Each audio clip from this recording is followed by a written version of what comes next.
네, 여러분 오늘 스피커 상태가 조금 좋지 않은데요. 스피커가 작게 들릴지라도 하나님의 말씀이 여러분의 내면 안에서 더욱더 크게 마치 확성기처럼 들려오기를 주님의 이름으로 간절히 기도드려 봅니다. 오늘의 본문은 초대교회 역사 가운데 중요한 사건 하나를 우리에게 보여주고 있습니다. 오늘 본문을 읽으시면서 조금 부담이 되실 수도 있겠다라는 생각이 들었는데요. 그럼에도 하나님이 이 사건을 성경에 기록해 하신 것은 이 사건을 통해서 우리에게 주시는 메시지가 있기 때문이다라는 생각을 하게 됩니다. 그런 마음을 가지고 오늘 본문 안으로 한번 들어가 보시죠. 오늘 본문에 나온 이 사건의 성격을 정확히 이해하기 위해서는 먼저 사도행전 4장까지 예루살렘 교회의 맥락을 돌아보는 것이 좀 중요합니다. 역사상 최초의 교회였던 이 예루살렘 교회는 오늘 본문 이 5장을 맞이하기 전에 어떠한 상황에 있었는가? 사도행전 4장까지 예루살렘 교회는 말 그대로 승승장구하고 있었습니다. 오순절에 성령이 임하신 이후에 제자들과 120명의 사도들과 120명의 제자들은 성령을 받았고요. 그리고 성령께서 그들에게 임하시자 어떻게 되었습니까? 그들은 하나님으로 충만하여져서 놀라운 능력들을 행하기 시작했습니다. 베드로의 설교로 오순절에만 무려 3,000명이 회심하는 놀라운 역사가 일어났는데요. 그것을 통해서 이 초대교회 공동체가 형성이 되었고요. 그 이후로 성령님의 직접적인 인도하심, 가르치심, 사도들의 교제, 그리고 성도들의 교제 안에서 이 예루살렘 교회는 아주 폭발적으로 성장해 가고 있었습니다. 그리고 그렇게 한창 공동체의 분위기가 높아져 가던 그 시기에 우리가 지난 몇 주 동안에 살펴보았던 성전 미문에 못 걷던 이가 베드로의 손을 잡고 일어나서 걷고 뛰고 성전에서 하나님을 찬양하는 놀라운 기적의 사건이 일어났습니다. 말 그대로 기적이었습니다. 그 사건을 기점으로 해서 수천 명의 사람들이 다시금 예루살렘 공동체로 더욱더 들어오게 되는 그런 시점이 바로 오늘 사도행전 4장까지의 예루살렘 공동체의 맥락이었습니다. 사내들인 공의의 위협으로 느끼지 않을 정도로 이 사도들은 성령으로 충만한 상태 가운데 있었고요.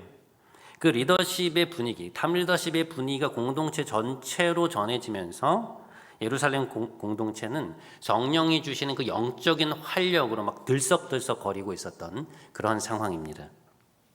독수리가 마치 날개치면서 하늘을 향해서 올라가는 것 같은 그런 영적으로 완전히 치고 올라가는 그런 분위기였다는 것을 우리는 알 수 있습니다. 자, 이런 공동체적 상황 속에서 오늘 우리는 아주 사소한 것 같지만 어떤 의미에서 예루살렘 공동체를 심각하게 망가뜨릴 수 있는 섬찟한 한 가지 계획이 진행되고 있는 것을 보게 됩니다. 예루살렘 교회는요, 여러분, 당시 이제 한 캠페인을 벌이고 있었는데요. 재산의 전부 혹은 일부를 팔아서 공동체의 내부와 외부의 어려운 이들을 돕는 그런 운동이 벌어지고 있었습니다.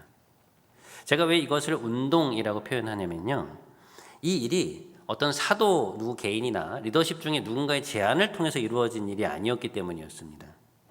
공동체의 멤버들이 이 복음의 강력한 역사 안에서 이전에 누리지 못했던 어떤 자유를 경험하게 되었거든요. 그렇게 되자 자연스레 자신의 것을 포기하고 그것을 더 어려운 사람들에게 흘려보내는 것, 플로잉이 일어나기 시작했던 것입니다. 그러니까 몇몇 사람들의 자발적인 행위가 그 주변에 있는 사람들에게 영향을 주었고 감동을 주었고 감화를 주었고 그런 동일한 일들이 아주 공동체 안에서 처음에는 조금씩 그러나 점점 더 활발하게 일어나기 시작했던 그런 상황이었습니다. 사람들은 너도 나도 그런 분위기에 힘입어서 자신의 것을 팔아서 사도들에게 내놓기 시작했습니다. 자신의 전 재산을 팔아서 내놓은 사람부터 시작해서 아주 적은 양에 이르기까지 자신의 믿음의 분량에 따라서 헌금을 했습니다. 오늘 문제의 주인공인 이 아나니아와 삽비라 부부도 이러한 공동체적 맥락 안에 있었습니다. 그들도 공동체 안에 이러한 분위기, 이런 운동에 참여를 하려고 한 것인데요. 그런데 어떤 일이 생긴 것인가? 오늘 본문 1절과 2절을 한번 보시죠. 아나니아라 하는 사람이 그의 아내 삽비라와 더불어 소유를 팔아 그 값에서 얼마를 감추었는데 그 아내도 그것을 알더라. 그중 얼마만 가져다가 사도들의 발 앞에 두니. 이 사건의 핵심은 이들이 자신들의 재산을 팔아서 그 중에 일부만 떼어서 이제 사도들 앞에 가져왔다는 데 있었습니다. 재산의 일부만 헌금한 것이 뭐가 그렇게 큰 문제가 되는가 싶은데요. 근데 문제는 뭐였냐면 이들이 그 일부 재산에 판 것의 일부만을 갖다 바치면서 그것이 자신들이 전 재산을 판 돈이라고 사도들과 공동체를 속이려 하는 데 있었습니다. 여러분, 아까도 말씀드렸지만 지금 누가 헌금을 하라고 강요하고 있는 상황이 아니었어요. 베드로가 뭐 몇 주에 걸쳐서 헌금 설교를 하고 있던 그런 상황도 아니었습니다. 그냥 하고 싶으면 하고 하기 싫으면 안 해도 되는 그러한 상황이었던 것이죠. 그런데 이 부부가 오늘 무엇을 하고 있습니까? 그 누구의 강요도 없이 자신들이 재산을 팔았는데 그 캠페인에 참여하면서 공동체 리더십과 멤버들을 의도적으로 속이려 하고 있었습니다. 자, 여기서 우리가 던지게 되는 질문은요, 이들이 왜 이런 행동을 하는가라는 것이죠. 이들은 왜 이런 무리수를 두면서까지 그런 일을 벌이려고 했을까? 이것은 이들이 이러한 거짓말을 해서 얻게 되는 것은 무엇인가라는 질문으로 살짝 질문의 방향성을 돌려보면 그 윤곽이 조금씩 나타나기 시작합니다. 이들이 자신의 전 재산을 팔아서 교회에 내놓았다는 사실이 이 교회 전체의 퍼짐을 통해서 이들이 얻게 되는 것은 무엇인가? 첫 번째, 공동체 전체로부터 받게 되는 인정과 명예예요. 와, 저 사람들 믿음 정말 대단하다. 어떻게 재산을 다 팔지? 하나님을 향한 저 사람들 믿음 진짜구나. 공동체 사람들로부터 큰 인정을 얻게 되는 것입니다. 청년의 때를 지나고 계신 여러분들은 이 헌금과 관련된 정서를 조금 잘 모르실 수도 있는데요. 여러분들께서 이제 조금 더 나이가 드시고 이제 서로를 잘 아는 어떤 장년 공동체로 들어가면 양상이 조금 달라지는 것을 느끼게 됩니다. 신앙이라는 것이 눈에 보이지가 않기 때문에 사람들은 의뢰 이제 신앙을 눈에 보이는 것들로 이제 측정을 하게 되는데요. 예배에 잘 나오는지, 새벽 기도는 잘 나오는지, 헌금은 어느 정도를 하는지, 이런 것들이 그 사람의 신앙을 가늠해 볼 수 있는 척도가 됩니다. 그런데 여러분, 내가 그런 공동체에서 평소에 어떤 신앙이 있는 사람이요, 좋은 사람으로 인정을 받아왔다고 한번 생각해 보시죠. 대표 기도를 유창하게 하고 사람들로부터 신앙 좋은 사람이라고, 다음 중직자감이라고 인정을 받고 있는데 이번 캠페인에서 내가 어느 정도의 금액을 헌금하는가 하는 것이 사람들의 관심사가 되고 있는 거예요. 그런데 위선의 유혹이 찾아오기 시작합니다. 여러분, 가난인이들을 헌금으로 해서 돕는 게 뭐가 문제가 되겠습니까? 그런데 그 액수로 내 신앙이 평가받는다고 생각하니까 그것이 이제 압박이 되기 시작하는 것이죠. 그동안 내가 이 공동체에서 받아왔던 그 인정들을 허물고 싶지 않은 마음, 사람들을 실망시키지 않고 싶은 마음, 또 여기서 더 인정을 유지하고 인정을 받아야 자신도 그렇고 아내도 그렇고 공동체 안에 중요한 자리로 들어갈 수 있고 또 그렇게 되고 싶다는 욕망이 이들 부부 안에서 움직이기 시작한 것입니다. 동시에 이들 부부 안에는 또 한 가지 욕망이 움직이고 있었어요. 그게 뭐냐? 그렇지만 불확실한 미래, 불안정한 미래로 내몰리고 싶지는 않다는 욕망이었습니다. 공동체 사람들로부터 인정과 명예를 받고 싶은 욕망, 그러나 안정된 삶은 버리고 싶지 않다는 이 두 욕망이 맞물리면서 이 두 가지 욕망을 모두 충족시키는 방향으로 가려고 하다 보니 어떻게 된 것입니까? 사람들을 속이기로 결정한 것입니다. 그것 외에는 방법이 없었어요. 다분히 의도적이고 계획적인 것이었습니다. 지금 이 상황이 무슨 상황인지 이해가 되시죠?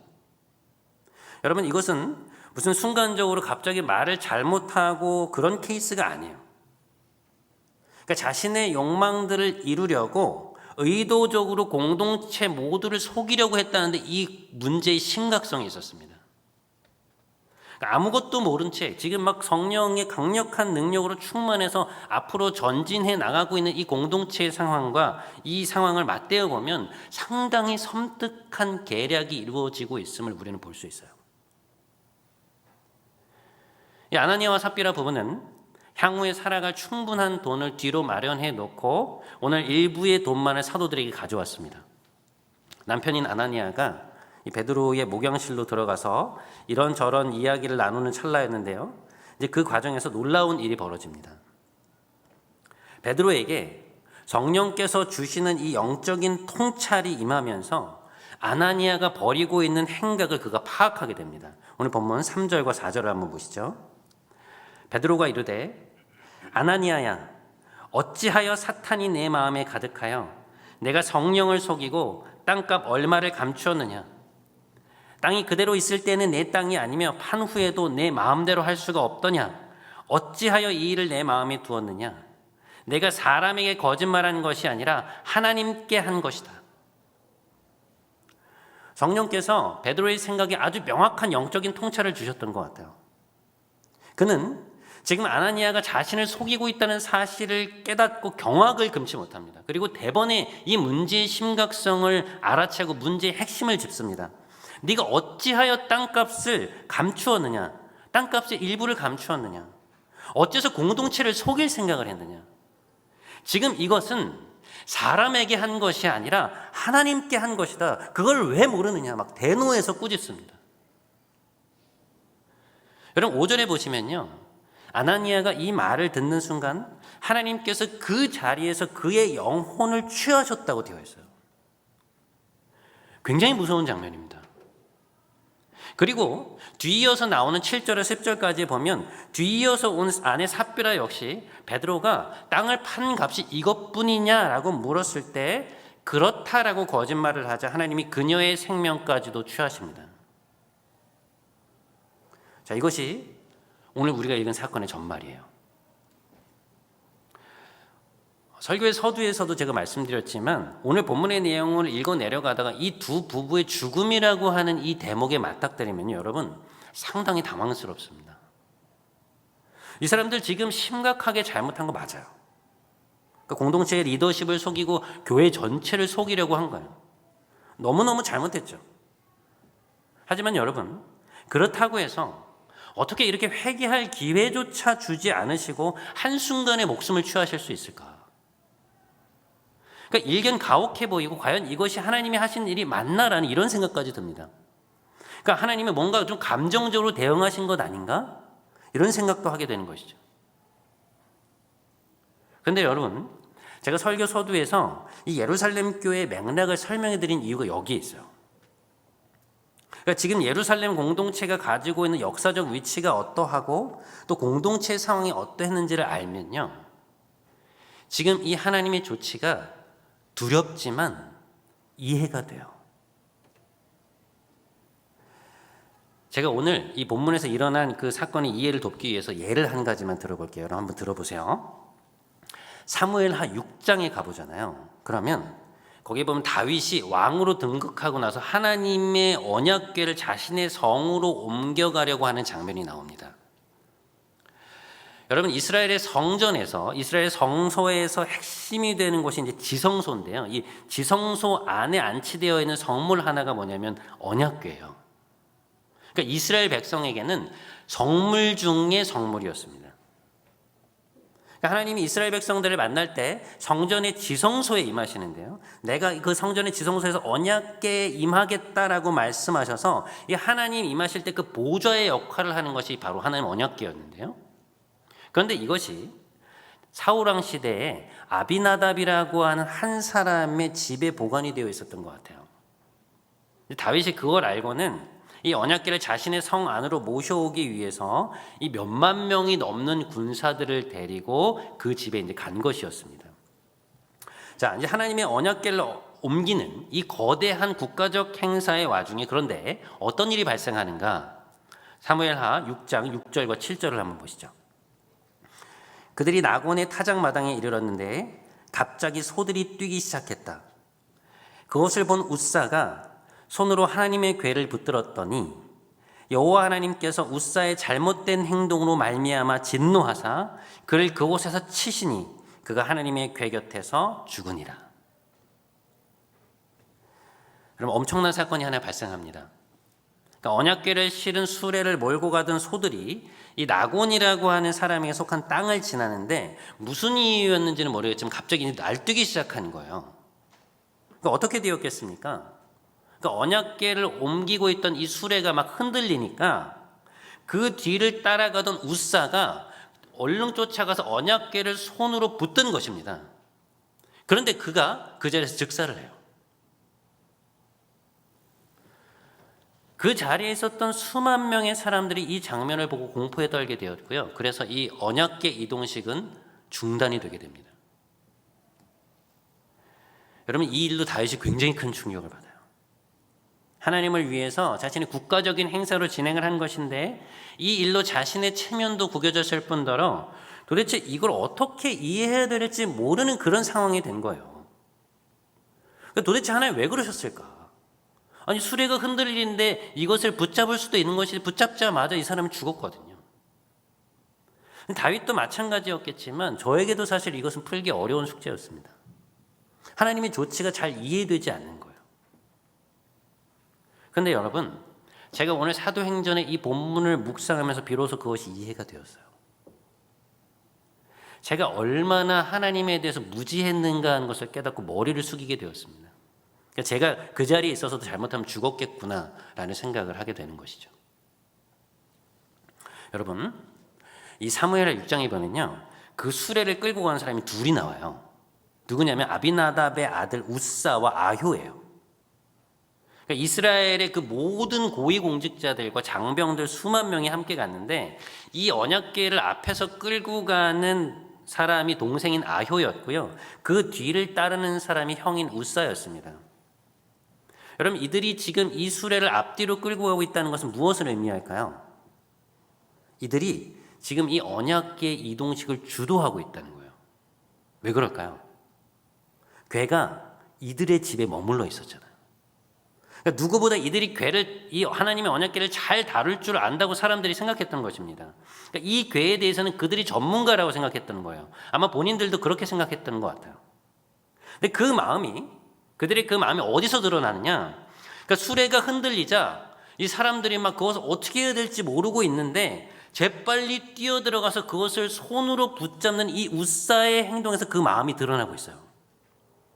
여러분, 아까도 말씀드렸지만 언약궤는요, 하나님의 그 지성소 안에 있는 유일한 성물이에요. 이스라엘의 그 수백만 명을 대표하는 대제사장도요, 1년에 딱 한 번 지성소에 들어갔습니다. 근데 들어갈 때 어떻게 하고 들어가냐면 3일 이상 몸과 마음을 정결히 하고 죄를 깨끗하게 하고 들어갔어요. 여러분, 이게 지성소로 들어가서 하나님의 임재 앞에 선다는 게 얼마나 두려운 일이었는가 하면요, 하나님 앞에 이 정결하지 못한 모습으로 들어가면 바로 죽을 수 있었기 때문에 이 대제사장들이 들어갈 때 어떻게 하고 가냐면 걸어 다닐 때 소리가 나도록 그 발목에 방울을 매달고 가요. 그리고 그것을 밧줄로 매서 쭉 바깥으로 뺍니다. 만약에 이 대제사장이 지성소로 들어갔는데 방울 소리가 안 나잖아요. 그럼 이 사람 죽은 거예요. 그래서 이스라엘 백성들이 밧줄로 이 사람을 끌어냈습니다. 그러니까 지성소에 들어갈 때 이 정도로 자기 스스로를 삼가면서 들어가는데, 들어가서 감히 하나님의 임재를 상징하는 이 언약궤를 터치한다? 말도 안 되는 일이에요. 언약궤는 하나님의 보좌고 하나님의 임재와 다름없었어요. 여러분, 그것을 함부로 대한다? 상상도 할 수 없는 일입니다. 여러분, 이 사실을 염두에 두고 오늘 웃사가 벌인 행동을 한번 보세요. 수레가 움직였어요. 언약궤가 막 덜컹거렸습니다. 그런데 감히 그 자리에서 그 언약궤가 떨어질까 봐 자기가 가서 그 언약궤를 달려가서 손으로 잡는다? 그가 그 언약궤, 하나님의 언약궤를 어떻게 생각하고 있었는지, 그리고 그가 하나님을 평소에 얼마나 가볍게 인식하고 있었는지를 여실히 보여주는 장면이에요. 그가 피조물과 구별되시는 그 하나님의 거룩한 구별되심과 그분의 그 어미에 대한 인식이 거의 없는, 다시 말해서 하나님에 대해서 완전히 무지한 상태였음을 보여주는 행동이에요. 그게. 여러분, 수만 명이 보는 앞에서 막 이 수레를 담당하는 거 얼마나 뿌듯하고 자랑스러운 일입니까? 자부심이 막 엄청나게 막 뿜뿜거리고 있었을 거예요. 사람들이 이목이 주목되고 있고 막 마치 자신이 대단한 사람이 된 것 마냥 막 기분이 들떠 있었을 겁니다. 그런 상황에서 그 궤를 자신이 잘 알고 컨트롤할 수 있다는 그 생각이 그를 그런 경솔한 행동으로 이끈 거예요. 하나님은 왜 웃사를 치셨는가? 그가 거룩하신 만군의 여호와 하나님을 만홀히 여겼기 때문입니다. 하나님의 그 어미로우심에 대한 무지가 그를 치명적인 실수, 결코 넘어서는 안 되는 선을 넘게 만든 거예요. 여러분, 오늘 이 행사는요, 다윗이 왕이 돼서 거의 처음 치르는 국가적인 행사였어요. 그러니까 하나님의 위상이 막 온 이스라엘 백성들 앞에 드러나는 그러한 상황이었습니다. 하나님이요, 여러분, 자신의 영광을 드러내실 때는 절대로 타협하지 않으세요. 출애굽 때 이스라엘 백성 전체가 시내산에서 하나님을 만날 때 여러분, 하나님은 절대로 정해진 선을 넘어오지 못하도록, 하나님의 위엄을 침범하지 못하도록 경고를 하셨어요. 그런데 여러분, 오늘 이 수만 명의 백성이 보는 앞에서 그 엄위하신 하나님이 정하신 선을 넘어서, 율법의 선을 넘어서 움직인 이 웃사의 행동은요, 결코 용납돼서는 안 되고 용납될 수 없는 행동이었습니다. 그것은 그가 인간인 우리와 전적으로 구별되고 거룩하고 엄위한 그 하나님을 만홀히 여긴 데서 나온 행동이었던 거예요. 자, 여러분, 이 웃사의 사건을 여러분 마음 한켠에 두시고 염두에 두시면서 오늘 본문으로 다시 한번 돌아와 보시죠. 여러분, 예루살렘 교회는요, 말 그대로 초대교회였어요. 이 땅에 하나님이 세우신 첫 교회예요. 하나님 나라를 완성하실 때까지 그분의 존재와 구원의 역사를 드러내야 할 도구였습니다. 그러니까 이들이 걸어가는 걸음 한 걸음은요, 곧 역사였고 후대의 교회들이 따라서 걸어가야 될 길이었어요. 이들이 걸어가는 걸음 하나가 앞으로 나타날, 수천 년 후에 나타날 모든 교회들이 보고 가야 할 이정표 같은 것이었습니다. 오늘도 우리 그것을 보고 있잖아요. 근데 무슨 얘기냐?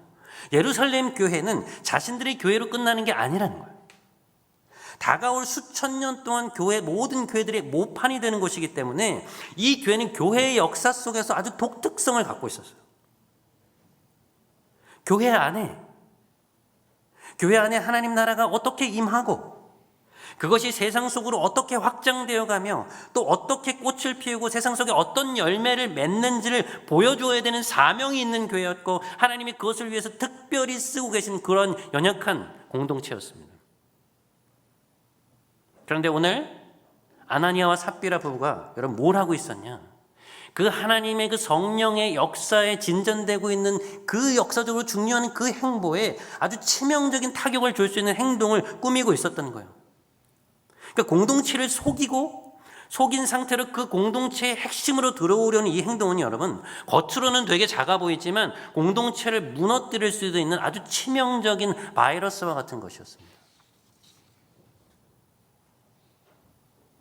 자신들의 욕망을 이루기 위해서 사도들과 교회 전체를 속인 것, 지금 일어나고 생생한 하나님의 역사를 막 두 눈으로 똑똑히 보았으면서도, 그것을 보았으면서도 의도적으로 거짓말을 하려고 하는 것, 이들이 얼마나 하나님을 가볍게 여기고 있었는지를 보여주는 행동이에요. 하나님이 얼마나 두려운 분인지, 하나님이 얼마나 엄위하신 분인지에 대해서 너무나도 무지했던 거예요. 이 사건의 심각성이 거기에 있었습니다. 여러분, 제임스 패커는요, 이제는 기독교의 고전이 된 하나님을 아는 지식이라는 그의 책에서 이런 얘기를 해요. 이것은 오늘날의 그리스도인들에게 대체로 결여된 지식이다. 비신자들은 제외하고서라도 교회 안에 있는 사람들조차 하나님이라는 이름을 부를 때 신적 위험에 대해 거의 생각하지 않는다. 사도 바울은 로마서에서 이런 말을 합니다. 그러므로 하나님의 인자하심과 준엄하심을 보라. 여러분, 하나님의 인자하심만 아는 사람들은요, 하나님을 잘 모르는 사람이에요. 하나님은 자비로우신 분입니다. 그분의 그 인자와 자비는 한이 없어요. 하지만 동시에 하나님은 인간인 우리가 감히 범접할 수 없는, 우리와는 완전히 전적으로 구별되시는 어미로우신 왕이십니다. 우리가 여러분 이 하나님의 어미에 대해서 무지해서 그분을 인간과 같은 그런 비슷한 존재로 여기게 되잖아요. 그럴 때 나타나는 첫 번째 현상이 뭔지 아세요? 죄에 대한 감수성이 무뎌져요. 이 우리 안에 있는 이 죄가, 인간들의 그 조직들 안에 있는 죄가, 인간의 죄가 얼마나 하나님의 분노를 촉발시키고 격발시키는지, 우리의 인간의 존재를 파괴하고 공동체를 무너뜨리고 인간들이 누려야 할 생명의 풍성함을 빼앗아가는 이 죄를 하나님이 얼마나 미워하시고 싫어하시는지 그 심각성에 대한 감각이 무뎌지는 거예요. 여러분, 제가 올해 초에 성령의 깊은 만지심을 경험한 적이 있다고 여러분께 말씀드린 적이 있죠. 어느 날 아침에 제가 혼자 말씀을 묵상하다가 하나님의 막 너무나 생생한 임재를 경험하는 가운데 하나님의 지적하신 그 죄를 회개하면서 한참 운 적이 있다고 여러분께 말씀드린 적이 있을 거예요. 그날 이후로 저한테 생긴 변화가 한 가지 있어요. 죄에 대해서 굉장히 제가 민감하게 반응하게 되었어요.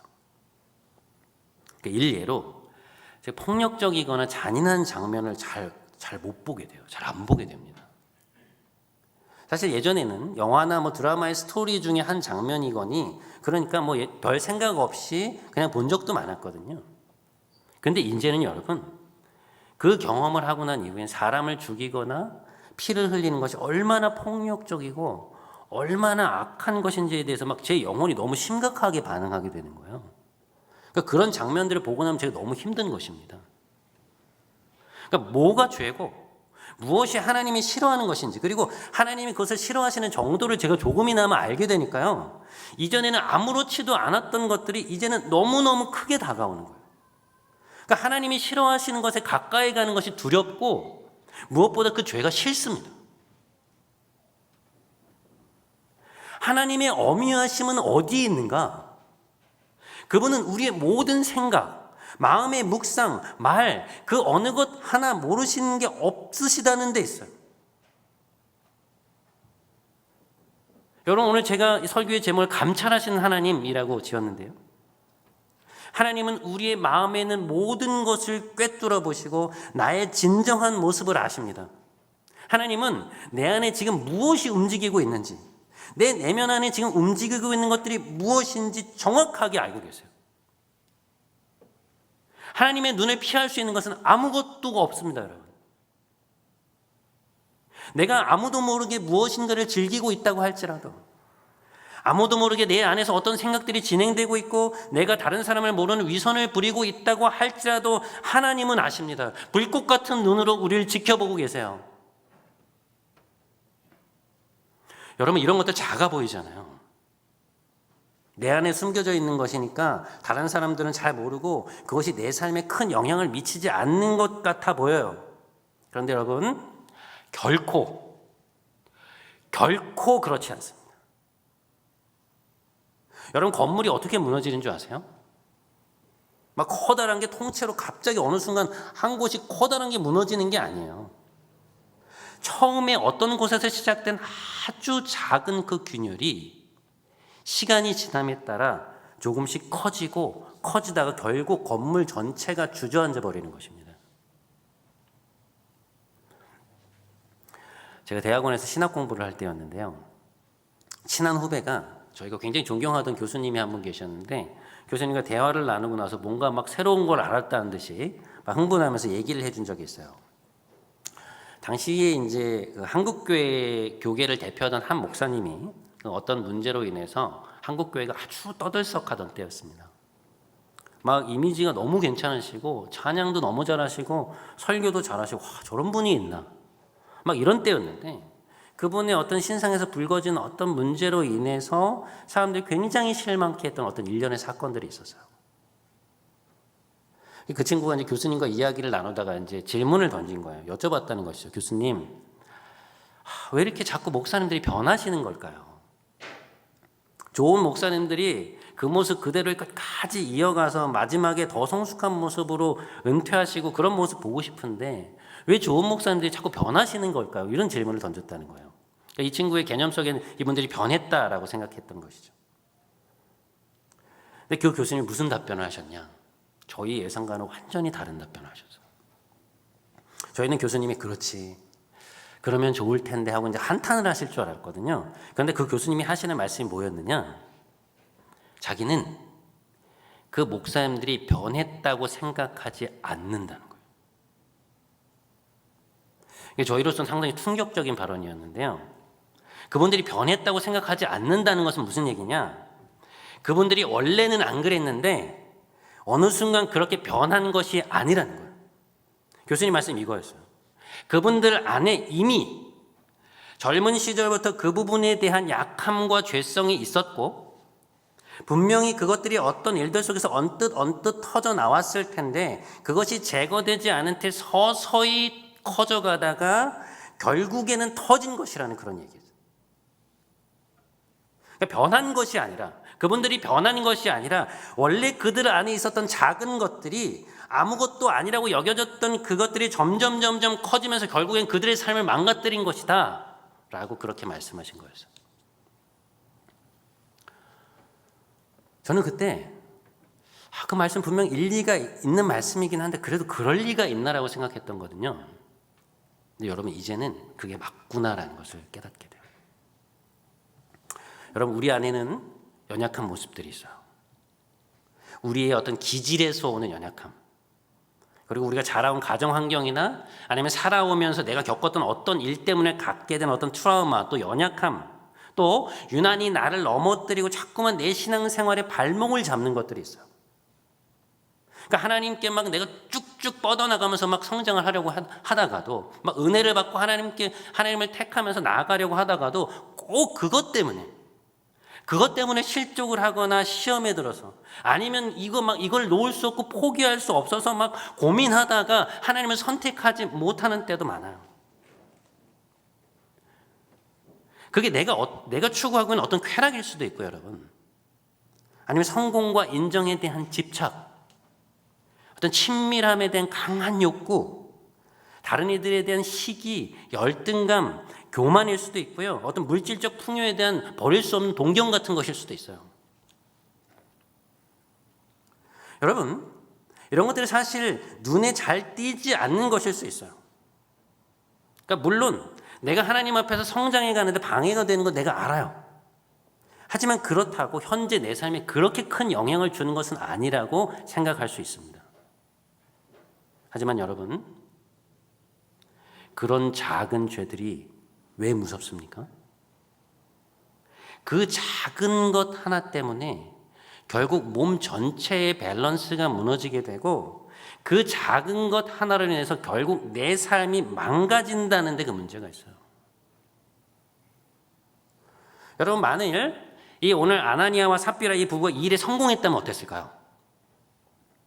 재산을 판 일부의 돈만 교회에 내놓고 나머지는 그 자신들을 위해서 숨겨놓았는데 교회는 모르는 거예요. 사도들도 모르고 막 인정해 주는 것입니다. 막 사람들의 존경을 받으면서 교회의 중심부로 이 사람들이 들어왔어요. 이들이 과연 그 이후에 교회의 일을 처리해 나가는 데 있어서 정직과 진실과 희생의 자세로 임했을까요? 그때만 그런 것이지 이후에는 전혀 다른 모습을 보였겠습니까? 다른 일을 할 때 자신의 욕망을 이루기 위해서 또 비슷한 수를 쓰게 되고 그들 주변으로 그런 사람들이 모여들지 않았겠어요? 여러분, 지금 이 상황이 아나니아와 삽비라가 부부가 이루려고 하는 이 상황이 하나님의 눈에 얼마나 심각하게 보였을지 짐작이 되시죠. 역사상 처음으로 이 땅에 세워진 초대교회, 세상에 하나님의 영광을 충만하게 드러내야 될 이 신생 공동체에 이들 부부를 통해서 들어오는 이 악한 누룩이 퍼져나갈 틈을 주지 않도록 하나님이 그 싹을 신속하게 잘라버리신 것입니다.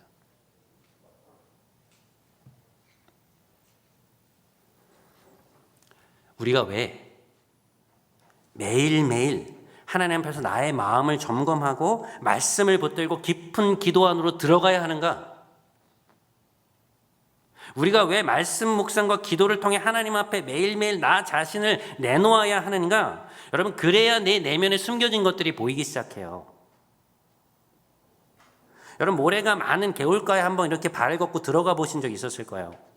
처음 들어가면 우리가 발로 모래를 치고 들어가기 때문에 어떻게 됩니까? 흙탕물이 되면서 아무것도 보이지 않아요. 그런데 시간이 조금 지나서 그것들이 다 가라앉고 나면 그제서야 개울 안에 무엇이 있는지, 어떤 것이 있는지 보이기 시작합니다. 돌도 보이고 풀도 보이고 때로는 깨진 유리 조각도 보이고 눈에는 잘 띄지 않던 작은 물고기들이 움직이는 것이 보이기 시작해요. 우리 내면도 마찬가지예요. 여러분이 하루 종일 뭔가를 하고 집 안으로 들어왔을 때 우리는 우리 안에서 움직이고 있는 것이 무엇인지 캐치하지 못할 때가 많아요. 그때 내가 왜 그런 말을 했는지, 그 상황에서 내가 왜 그렇게 행동을 했는지, 왜 그 선택을 했는지, 나의 내면에 은밀하게 움직이고 있었던 이 동기와 욕망이 무엇인지 알지 못할 때가 많습니다. 분명히 짚고 넘어가야 되는 문제였고 매듭을 지어야 되는 감정들이 있었는데 그냥 그 상처를, 그냥 그 균열을 남겨둔 채 그냥 넘어가게 되는 거예요. 그런데 여러분, 그게 결국에 나중에 여러분의 발목을 잡게 돼요. 여러분이 다른 일을 하게 되든 아니면 다른 공동체를 만나서 다른 사람들과 만나게 되든 아니면 가정을 이루어서 누군가와 함께 살아가게 되든 그 모든 곳에서 내가 살아오면서 해결하지 못했던 내 마음속에, 내 내면 속에 일어났던 상처와 그 균열들이 그제서야 툭툭 튀어나오고 건물이 무너지면서 우리 삶을 망가뜨리기 시작해요. 여러분, 저는 이 시간 여러분께 여쭙고 싶어요. 여러분, 혹시 지금 하나님을 가볍게 여기고 있는 영역 없습니까? 아무도 보지 않는다고 생각해서 이 어둠의 영역 속에서, 그림자의 영역 속에서 여러분이 행했거나 행하고 있는 부분들 없으세요? 내가 하나님을 향해서 다가서는 걸 자꾸만 막아서는 것, 하나님만으로 만족하려는 내게 다가와서 자꾸만 내 욕심을 부추기고 나를 고민에 빠뜨리는 것, 여러분 그게 뭔지 뻔히 알면서 그것을 그냥 방치해 두는 것은요, 여러분께서 하나님을 만홀히 여기는 거예요. 하나님은 우리를 불꽃 같은 눈으로 감찰하고 계십니다. 히브리서 12장 6절에 보면 이런 말씀이 있어요, 여러분. 주께서는 그 사랑하시는 자를 징계하시고 그가 받아들이시는 자녀마다 매를 드신다. 여러분, 하나님은 우리를 사랑하시기 때문에 깨우쳐 주세요. 때로 하나님은 우리에게 매를 드심으로 깨닫게 하십니다. 아파요. 하지만 그것이 우리를 살리는 길인 거예요. 하나님은 그걸 아세요. 그러니 여러분, 매일매일 매주 우리가 듣는 말씀을 통해서, 읽는 말씀을 통해서 우리 마음에 불편함이 생기고 때로 말씀으로 인한 멍해가 생기는 것, 여러분 우리 싫어하지 맙시다. 그게 우리를 살리는 길이에요. 그게 우리의 영혼을 풍성케 하는 유일한 길이에요. 우리가 그 말씀 듣고 우리 안에 있는 이 죄를 도려내잖아요. 그러면 하나님이 우리 안에 놀라운 선물을 주세요. 그러니까 우리 안에 상상하지도 못했던 이 영적인 부흥이 일어납니다. 오늘 여러분 본문의 뒷문맥을 보면요, 우리가 읽지는 않았지만 이 아나니아와 삽비라 사건 이후에 예루살렘 교회가 영적으로 막 쭉쭉 전진해 가는 걸 보게 돼요. 그러니까 죄와 단호하게 단절한 그 모습이 그 공동체 안에 다시 한번 영적인 부흥을 일으키고 있는 거예요. 사랑하는 여러분, 이번 한 주 우리를 감찰하시는 하나님 앞에 서기 원합니다. 내 안에 하나님께 가는 것을 가로막고 있는 어떤 죄가 있다면 단호히 그것을 끊어내고 감찰하시는 하나님 앞에 나를 세울 때 여러분이 여태껏 한 번도 경험해보지 못했던 놀라운 영적 부흥을 경험하게 될 거예요. 그리고 그것이 우리의 삶을 완전히 뒤바꿔버릴 것입니다. 내일이 절기로 따지면 소설이라 그래요. 우리는 이제 겨울을 향해 들어서고 있습니다. 하지만 날씨가 점점 추워지지만 겨울로 들어서는 우리의 심령만큼은 하나님으로 인해서 더욱더 뜨거워지는 그런 한 주가 되시기를 우리 주님의 이름으로 간절히 축원드립니다.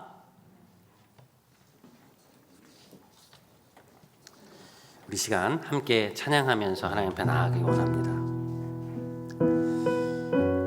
주께서 높은 보좌에 앉으셨는데 라는 찬양인데요. 여러분, 구약에서 가장 위대한 선지자 중에 하나가 누구라고 꼽는다면 이사야예요. 이사야가 어떻게 그렇게 위대한 선지자, 하나님의 비전, 하나님의 이상들을 볼 수 있는 선지자가 되었느냐? 성전에서 기도하다가 살아계신 하나님, 어미하신 하나님, 거룩하신 하나님의 임재를 생생하게 경험했기 때문이에요. 평범한 제사장에 불과했던 그는 그 경험 이후에 완전히 다른 사람으로, 완전히 하나님의 사람으로 그 시대를 살아갔던, 그 시대를 풍미했던 예언자가 됩니다. 우리 시간에 하나님 우리 안에 임재하여 주옵소서. 하나님의 어미하심과 거룩하심을 우리가 볼 수 있게 하여 주옵소서. 그 마음을 가지고 함께 찬양하며 나아가도록 합시다. 주께서 높은 보좌에 우리 함께 찬양하며 나아갑시다. 주께서 높은 보좌에 앉으셨는데 그 옷자락은 성전에, 그 옷자락은 성전에 가득하도다. 천사들이 모여서 천사들이 모여서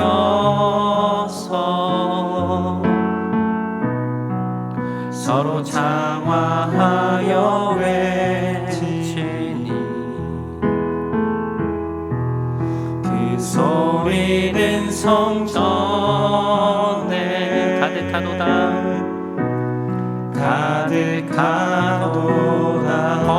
거룩하다 만군의 여호와.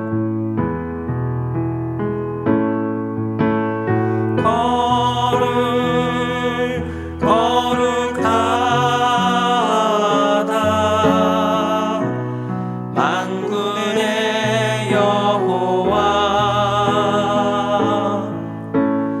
그 영광이 온 땅에 충만하시니 거룩하다 만군의 여호와.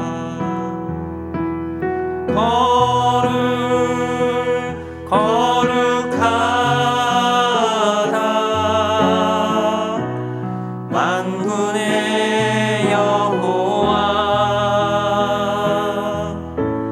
그 영광이 온 땅에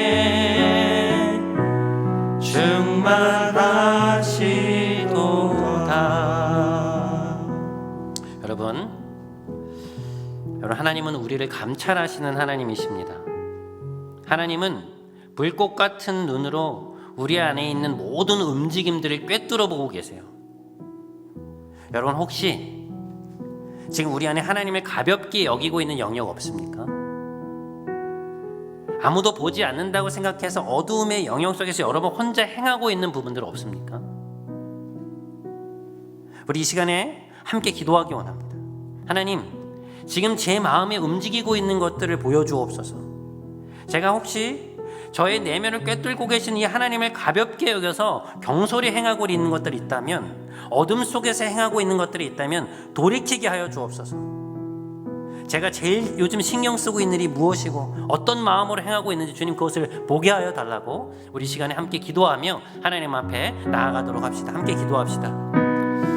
하나님, 오늘 말씀을 통해서 우리에게 하나님께서 우리를 감찰하시는 분임을 깨닫게 하여 주셔서 감사합니다. 불꽃 같은 눈으로 우리를 바라보시면서 우리 안에 어떤 마음들이 움직이고 있고 우리 내면 속에 어떤 일들이 움직여가고 있는지 하나님은 알고 계십니다.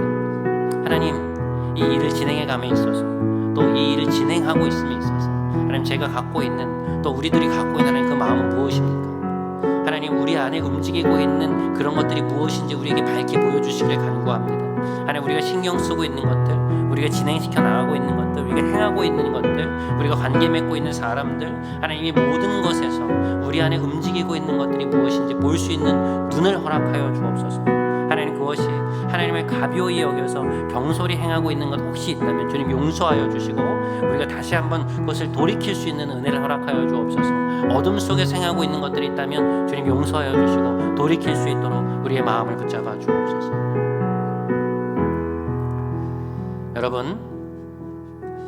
여러분이 하나님께 나아가는데 걸림돌이 되고 있는 것들이 있을 거예요.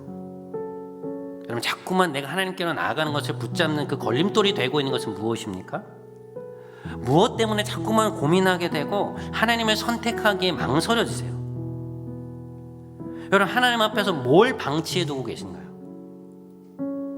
우리가 말씀 안에서 기도 안에서 하나님을 붙들고 나갈 때 하나님 분명 그것을 보여주실 것입니다. 우리 이 시간에 다시 한 번만 더 기도하기 원합니다. 하나님, 제가 하나님께로 나아가는데 자꾸만 방해가 되는 것들이 있습니다. 이런 기질, 이런 성품, 제가 하고 있는 잘못된 삶의 패턴, 여러 가지 것들이 있습니다. 저를 붙잡고 놓아주지 않는 것들이 있습니다. 하나님, 제가 그 죄와 단호히 절연하고 제 안에 임하시는 하나님을 깊이 경험할 수 있게 해주십시오. 제 안에 영적인 부흥이 일어날 수 있게 해주십시오. 우리 이 마음을 가지고 다시 한 번만 하나님 앞에 진지하게 기도하며 나아가도록 합시다. 함께 기도합시다.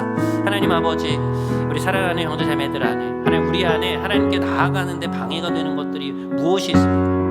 하나님, 분명히 우리가 하나님을 정말 붙들고 하나님 앞에서 쭉쭉 치고 나가서 하나님 앞에 영적인 부흥을 이뤄내는데 자꾸만 방해가 되고 우리의 발목을 붙잡고 하나님과 자꾸 고민하게 만들고 우리가 하나님을 선택하지 못하도록 하고 우리의 욕심을 부추기고 하나님, 그렇게 되는 것들이 분명히 우리 안에 있을 텐데 주님, 우리에게 은혜를 주십시오.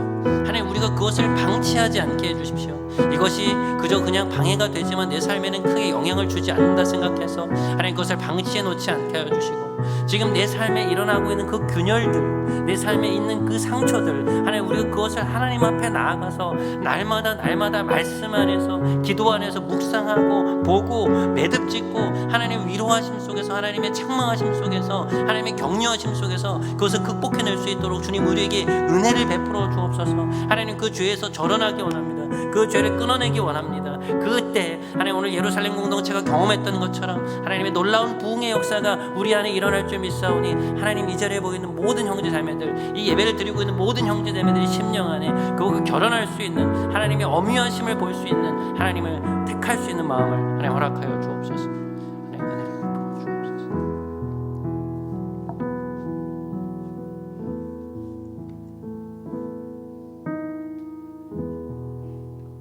거룩하신 하나님, 불꽃 같은 눈으로 우리를 감찰하고 계신 하나님, 하나님 앞에서는 아무것도 숨길 수 없음을 이 시간 고백합니다. 하나님 앞에서는 저의 생각, 감정, 마음의 묵상, 말, 모든 것을 아무것도 숨길 수 없습니다. 숨겨질 수 없음에도 숨기려 하고, 때로는 회피하고, 나의 욕망을 위해 진실을 거짓으로 포장한 채 스스로 속이며 살아갈 때도 많았음을 고백하오니 하나님, 용서하여 주옵소서. 주님, 우리의 내면을 이 시간 밝히 드러내시옵소서. 성령님, 우리의 심령에 불을 밝히시옵소서. 그리하여 하나님의 것이 아닌 나의 것, 세상의 것 추구하고 있다면 깨닫게 하시고 돌이키게 하여 주옵소서. 하나님께로 가는데 자꾸만 방해가 됨에도 불구하고 그걸 놓을 수 없어서 주저하는 저희를 불쌍히 여기시고 이제는 그것과 단절할 수 있는 용기와 결단력을 허락하여 주옵소서. 그리하여 우리가 한 번도 맛보지 못했던 그 놀라운 심령의 대부흥을 경험하는 이 겨울이 될 수 있도록 인도하여 주옵소서. 오늘도 우리에게 말씀을 주시고 우리를 깨우쳐 주신 우리 주 예수 그리스도의 이름으로 기도드립니다. 아멘.